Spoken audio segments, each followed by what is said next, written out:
Muslim community and the way they published and produced articles. What has been the feedback from the Muslim community about that?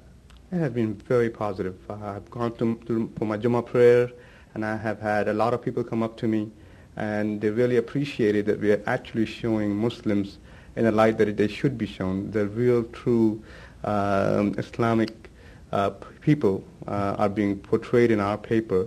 And in fact, we are covering Muslims, the true Muslims, persona in better ways than other media outlets out there. So I'm very proud that finally we have a medium, and we have Charles Paulino, an editor, who is very fair to all communities, especially to the Islamic community. But let me ask you, as a Muslim working in the media industry, what is your perception of the way media covers Islam and Muslims?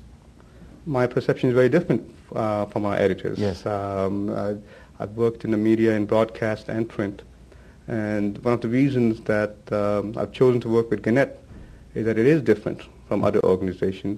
We have, in America, a lot of the print media and broadcast media is owned by families, and family-owned rather than owned by shareholders. Gannett is one of the companies which are publicly traded and owned by shareholders.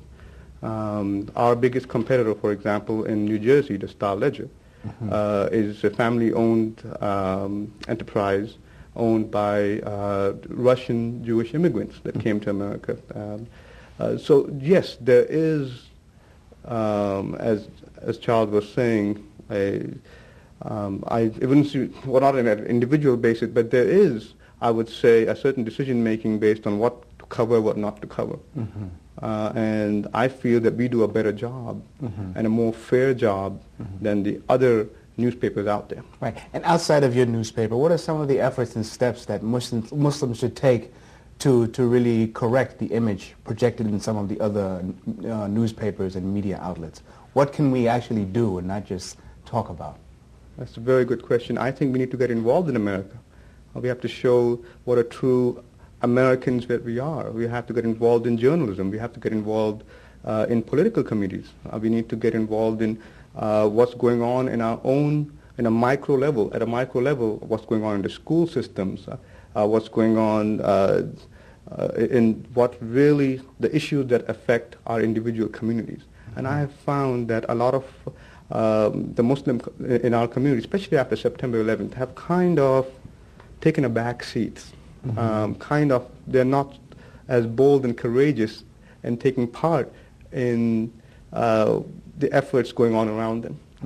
Well, that's an excellent point, because it's really not time for Muslims to take a back seat, because it's time to step up, and everyone who knows something about Islam should be trying to project the correct image about Islam. Okay, can you tell us some of the articles which you found to be really unique to your newspaper, which you've published about Islam and Muslims?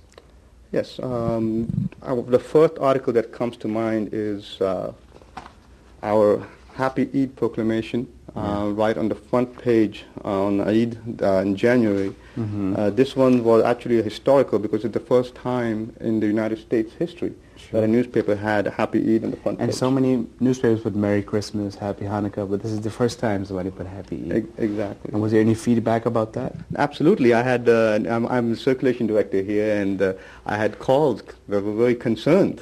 But at the same time, in a general, overwhelming way, people really appreciate that. I think we cut through. We actually started something new and changed people's perceptions in doing that. And what are some of the other pioneering articles you find here? Oh yeah, well we have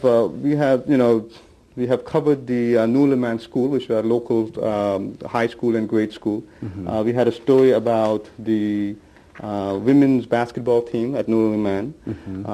Then at the school, the school was the local champion for the mock trial. Okay. And so we covered that story, showing them. And every month, about 2 or 3 times a month, we make sure that